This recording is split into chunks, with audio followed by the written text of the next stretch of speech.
Hello. So, about a year ago, Tobii reached out to me and asked if I would like to take a look at the Tobii Eye Tracker 5, and they sent one out to me to do a review of with Flight Simulator. And I posted it on the internet at the time, and it went a little bit viral and kind of scared the life out of me.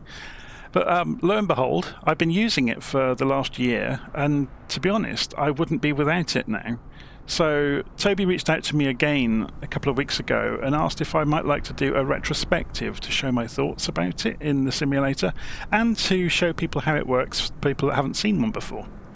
So what we're going to do is jump over to a view from my webcam of the Tobii Eye Tracker. So this is it. It clips onto the bottom of your monitor and it shines some lights into the room, some infrared lights, and it is also watching with cameras, and it triangulates and figures out where you are in the room and where you are looking.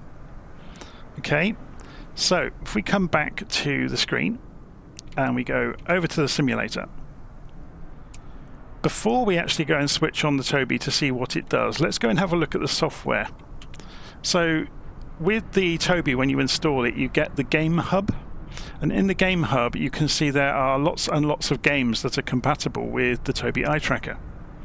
So, you know, where having spatial awareness of where you are and where you are looking could be useful. So pretty much anything where you're piloting or driving anything, or anything where you're pointing down a barrel or running around in 3 dimensions, it's going to be invaluable. So for most games, so for example, Flight Simulator, you'll notice doesn't have a listing here because Flight Simulator knows all about Tobii, so there's no configuration for it. But if, for example, you go to DCS World, you get full and detailed configuration of exactly how the Tobii Eye Tracker works in terms of the rotation of your head and your head positioning, so you can tune it to be as sensitive or as soft as you would like in terms of it recognizing where you're looking. So we don't actually have to deal with any of that to play with Flight Simulator though. So without further ado, let's go and jump inside the aeroplane. So if you've been playing with Flight Simulator and you don't have a head tracker or you've never used one, you'll realize that if you hold the right mouse button down, then obviously you can look around and you can press the space bar to go up and down, and you can use the cursor keys to move yourself around the cockpit. And that's all well and good, and you can actually do remarkably well with that, and I used to. But that whole game changes as soon as you turn on a head tracker. So I've just turned on the head tracking, and to illustrate this, I'm just going to go and bear with me for a moment. I'm going to inset the webcam and put it back around the back of the monitor, and I'm going to point it at myself. Okay, so hello. I know it's rare for me to appear on the webcam, so have fun with me being here for a change. So the reason I'm doing this is so then I'm obviously now appearing inset in the corner of the screen, and you can see the reaction of what's happening in the cockpit in relation to my head. So if I turn sideways, notice it's exaggerated. That's obviously because if I wanted to look over my shoulder, I wouldn't be able to look at the screen anymore. And notice also, if I put things in the way between myself and the camera, it's going to confuse it. Okay, so notice we have full translation as well as rotation. Also, rotation on all axes. So I can twist my head as well as turn my head and move. So, for example, I can look in detail at things around the cockpit, which does actually help a lot, because as you would imagine, your eyes counter a lot of the movement of your head in your brain and cancel it out, allowing you to have very fine motor control on things and very fine visual acuity on details, which doesn't work so well when you're essentially looking at a projected screen. So if something's a long way away and only a few pixels big, the natural movement of your head is going to be a problem.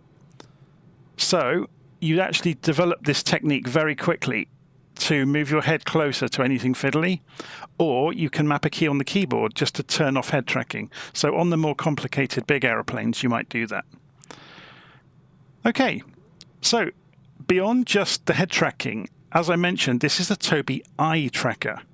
So although I don't use it with Flight Simulator for the reasons we've just highlighted, if you were doing training videos and, for example, showing the scan in a light aircraft, it would suddenly become absolutely important. So I'm going to take you over. I'll just turn off my ugly mug now, so you'll just see the screen. I'm going to turn back over to show you Tobii Ghost. So this is going to illustrate the eye tracking. If we turn the preview of eye tracking on, you can suddenly see exactly where I'm looking on the screen. So if I was, and to illustrate this, I'm sitting in my normal position behind the desk.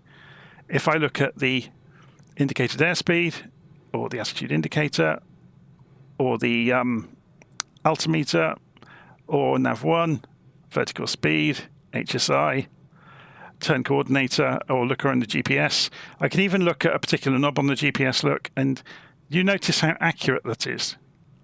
So it's absolutely accurate to within millimeters, and it's absolutely amazing. Actually, you can sit 4 or 5 feet away from the screen, and it's still remarkably accurate. It's a feat of technology, really, and it works as you turn your head. Now, there are configuration changes you can make, particularly in Flight Simulator, that will help this or hinder you, depending on how you have it configured.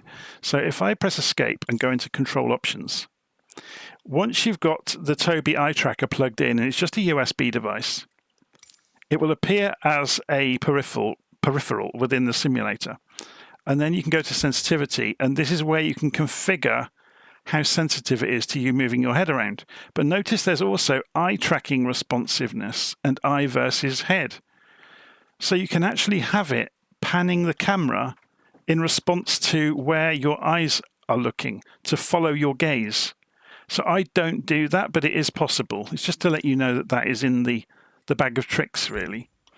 Okay, so if we go back inside the aeroplane, I'm going to go and turn the Tobii Ghost off for the moment.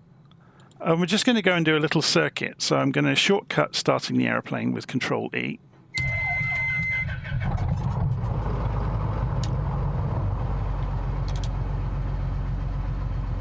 Just make sure we've got throttles and everything working. Do we have control authority? Yes, we do. So you can see immediately the benefits of being able to move our head and translate around the cockpit. Means we can look around pillars, we can duck and look underneath the wing, and it makes everything a lot easier than it would otherwise be. We'll just wait for the GPS to fire up, and then we're just going to do a quick circuit here at Boonville. So if we go and have a look down the flight line, there's hardly any wind. Look, the windsock is dangling down, which is good. There we go. So we've got the GPS. So notice what I said. If we get closer, it becomes easier to defeat the natural movement of our own head, which the eye tracker is picking up very, very accurately. So it is amazing how much your head keeps moving. In the early days when I was using the eye tracker, I actually had a stiff neck because I was so focused on holding my head still. It actually gave me a stiff neck, but over a few days that went away, and it's been absolutely natural ever since. So, but as I said at the start of the video, I'm not sure what I would do without a device like this now. Obviously the next step on is virtual reality, but that brings its own problems in the sense that you can't see any of your physical controls. Okay, let's go and taxi out while we're waiting for the GPS. I know in the real world that would cause drift.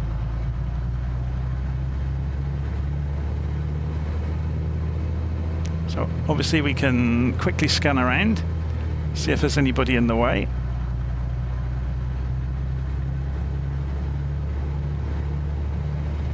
Looks like a lovely day in Boonville.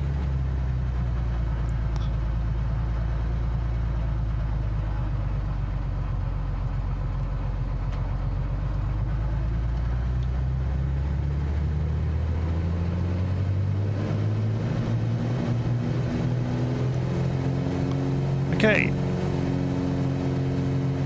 so full throttle. Well, there is a little bit of wind, so we've got a bit of a tailwind. Oh no, headwind going on, sorry. We're good. So pull back and gear up. So you see very quickly our ability to look around while we're flying and scan is dramatically increased through using the Tobii Eye Tracker. And I think the biggest benefit is when you are lining up for a landing, so you can be judging your turn by, for example, looking here, look,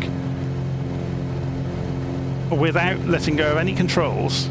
So I've got hands on throttle and stick, and I'm able to look around the pillar and see where we're going. I mean, obviously we're hot dogging around here. Let's just go and turn off the flight simulator names so they're not a distraction while we're flying. One of the penalties of becoming a little bit more popular, perhaps, on YouTube is if I appear anywhere, I attract people.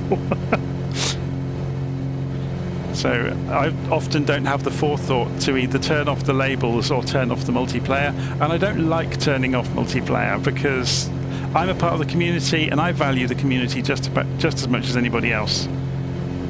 And I do like to pay it forwards in terms of, you know, giving other people opportunities as well.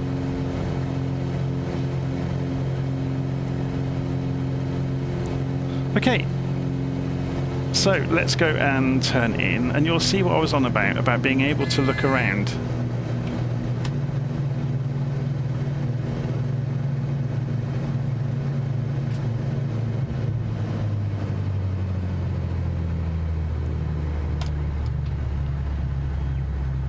So we can get an easy early spot of the runway. And there it is.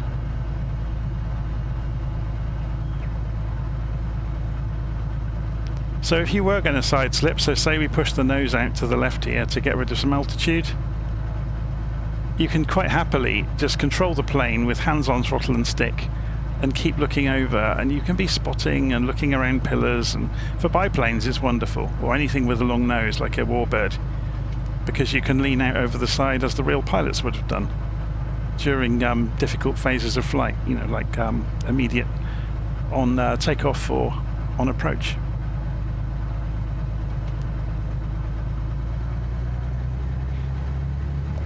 Okay, and obviously I can just sit up.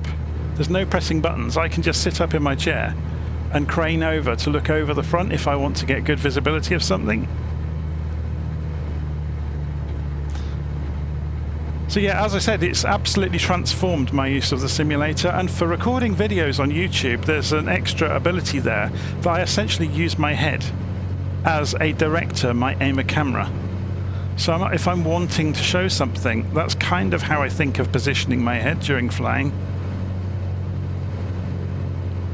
So it does make a world of difference in that regard. So there obviously are some questions around use of a head tracker because it is a camera watching me, remember.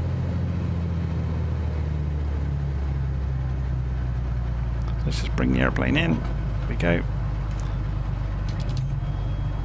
So there are some natural questions about, well, what if I wear glasses or sunglasses? So I'll just bring the airplane to a halt and I'll show you how well it works. So what we're going to do is pull up Tobii Ghost again and put it back on so you can see where my gaze is. So we're sitting here on the ground with the engine running. I'm going to go back into the controls and put the inset camera back in place so you can see me and the simulator. And okay, so we did our test earlier where I was able to look specifically at the instruments with my eyes, and it was very good at tracking that. Okay, we're going to put a pair of sunglasses on. It's still just as good. Yeah, it's perfect at it. Okay, we're going to do the same with a pair of reading glasses. So these are my normal glasses. And obviously it's just as good. So I can look at each instrument and it's tracking my gaze perfectly. So glasses and light, bizarrely, have no effect. So I'm just going to lean over and turn the lights off in the room. My webcam is very good at showing dark rooms, so it's much darker in here than it will appear on the webcam.